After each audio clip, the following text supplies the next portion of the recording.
Okay, a big one now.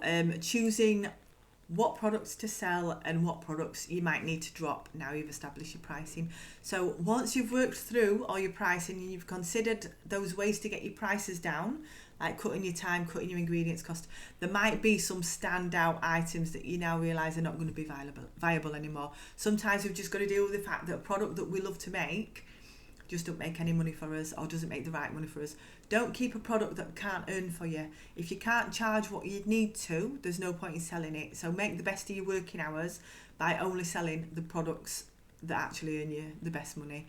I dropped all fondant orders in 2020 because I re-examined my pricing and I realised that I needed to put them up by 50%. It was my own fault because I'd not done my pricing properly in the first place. I'd matched to what my ex-business partner used to charge for hers, and I'd kept my prices the same for a few years as well. So it got to that point I had to put a massive amount on or it just wasn't worth doing it. So now you've got a drop out product, please don't see it as a negative, because you've established that this product is a no-go, so let it go. This is a positive process and it'll clear your time for the stuff that earns. Don't feel guilty, don't keep doing them just for certain customers.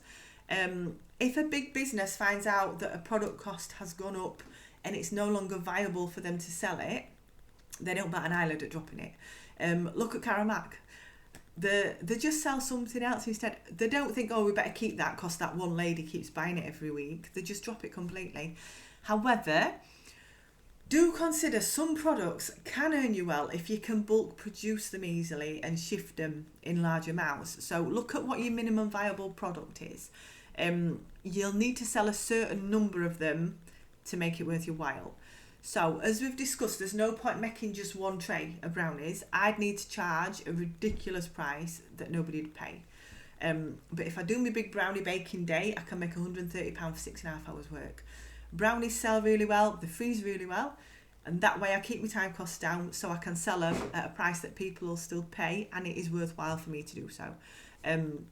You might decide that bespoke cupcakes, with the mixed designs on top, personalised fondant toppers, they need to be so expensive that they're not going to shift.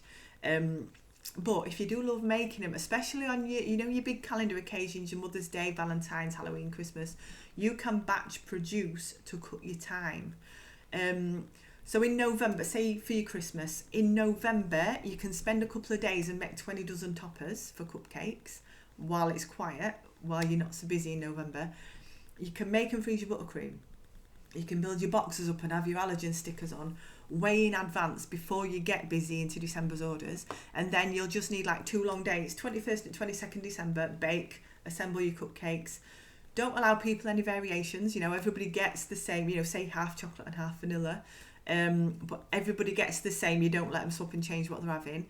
Get everybody to collect on 23rd of December between 12 and 3.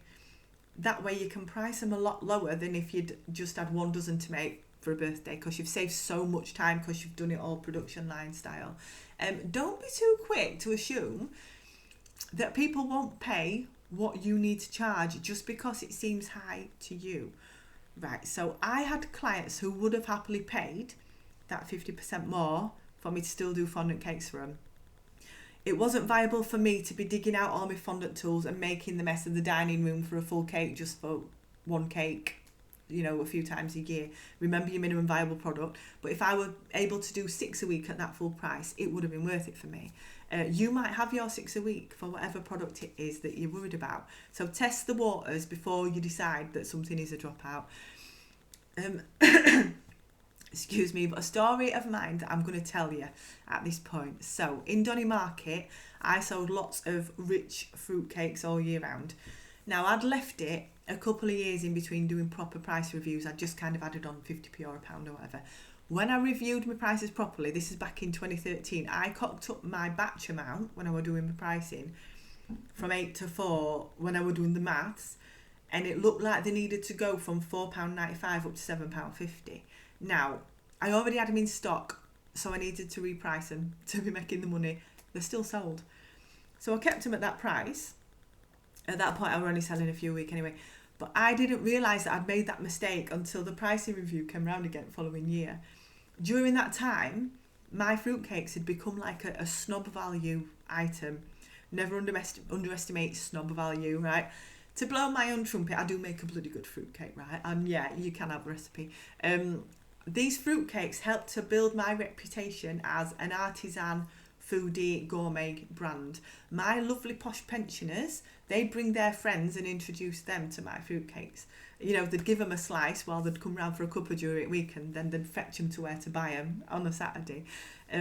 I worked my way up to selling 1,000 a year of these fruitcakes. From September to December, I used to have 3 ovens on twice a week, most weeks, with 24 fruitcakes at a time. At this point, they were £8.50 each. I had people trying to order them for Christmas as soon as July landed. I used to have a blackboard on my stall. It used to say, if you try and order a Christmas cake before September, you better be able to run. Obviously, you could get away with a bit of banter, can't you, on markets, but it did draw attention to the fact that they were good, so I sold more. But I'm digressing. My point is, you might be surprised what people are willing to pay, especially if you've got your branding right. If you're making vegan, allergy-free, eco-friendly, if you're designing from mood boards, people are willing to pay a premium for that stuff done well. And in a lot of cases, you're putting more work in for these products, so you deserve to earn more. Most of those customers will agree.